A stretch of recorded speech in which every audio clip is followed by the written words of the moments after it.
Moving on, today is day 2 of the Cannes Film Festival, and we can take you live now to the Croisette to speak to our very own culture editor, Eve Jackson. She's down there at the Cannes Film Festival. And Eve, starting out with a director who's being called the new Spike Lee, quite an accolade. That's right. Ladj Ly is a filmmaker who is shining a light on the reality of the deprived Parisian suburbs. He's here in competition with his first feature, which is very impressive to get into the competition with your first film. It's called Les Misérables. It's inspired by the 2005 Paris riots. I've seen it. It's truly excellent. It's powerful. It's a revelation. And Eve, one of the other movies being shown today is from a Brazilian director.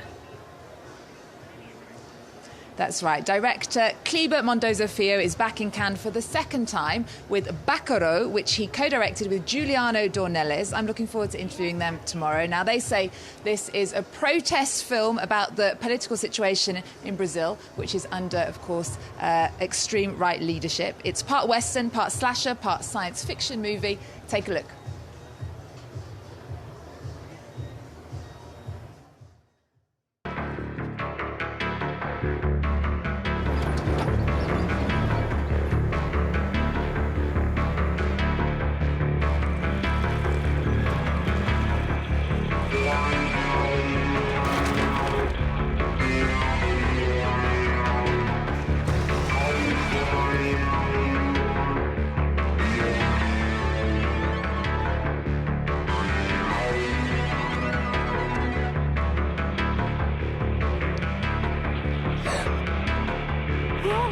A gente está sendo atacado.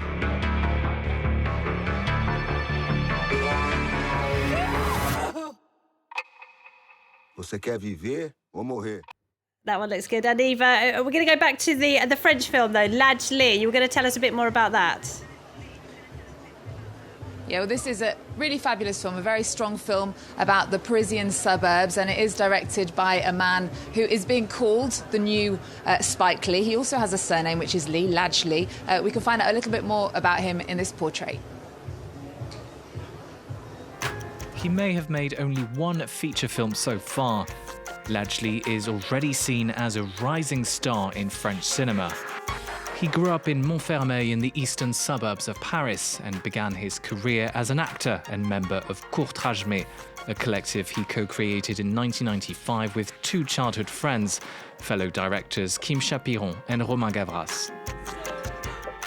Lee quickly made a name for himself with his short films about life in France's deprived housing estates. He famously documented the 2005 Paris riots in his documentary 365 Days in Clichy-Montfermeil. But it was another documentary, Speak Up, that caught the attention of critics, earning Lee a nomination for the César Awards in 2018. Bonjour, mademoiselle. His first full-length feature film, Les Misérables, is based on his short film of the same name. Quoi? Set in the French neighbourhood of Les Bosquets in Montfermeil, it centres on 3 members of an anti-crime brigade who are overrun while trying to make an arrest.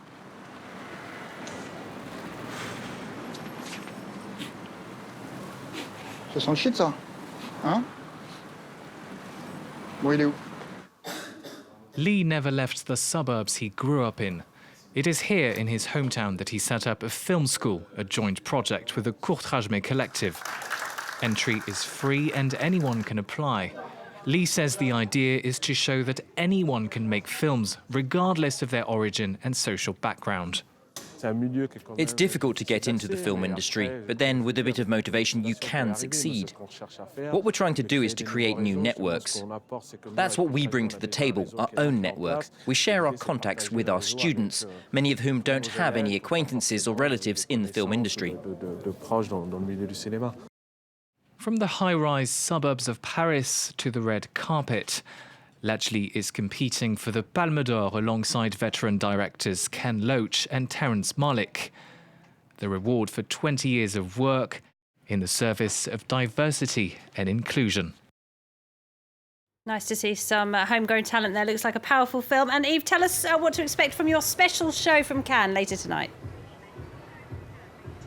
Well, a man loved here in France because he's absolutely hilarious. Jean Dujardin made history a few years ago when he became the first Frenchman ever to win an Oscar for his role in the black and white movie The Artist, which actually began life here at the Cannes Film Festival.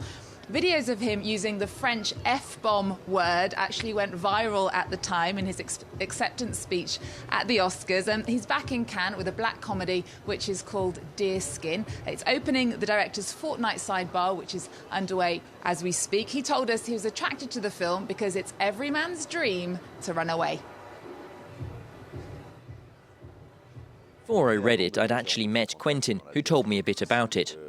When we met, he said it was a story about a man who goes into the mountains to isolate himself with his deerskin jacket. It immediately spoke to me, and for many reasons.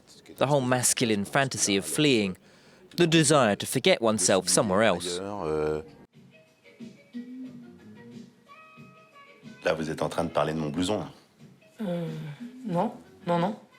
Ok, pardon. Pourquoi on parlerait de ton blouson? Non, c'est parce qu'en fait, on m'en parle tout le temps, quoi. Des fois, il y a des gens qui m'arrêtent dans la rue. Je suis habitué à ce que ça attire les regards, c'est pour ça. Pardon. Ah, vraiment? Mais ils vous arrêtent pour vous dire quoi, les gens?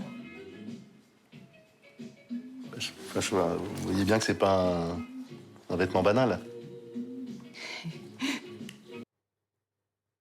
That certainly looks like a funny one. So don't miss Yves' show from Cannes. Coming up, 11:15 Paris time. Don't miss that. It will be a good one. All right, do stay with us. A short break. We'll be back with more news and headlines right after this.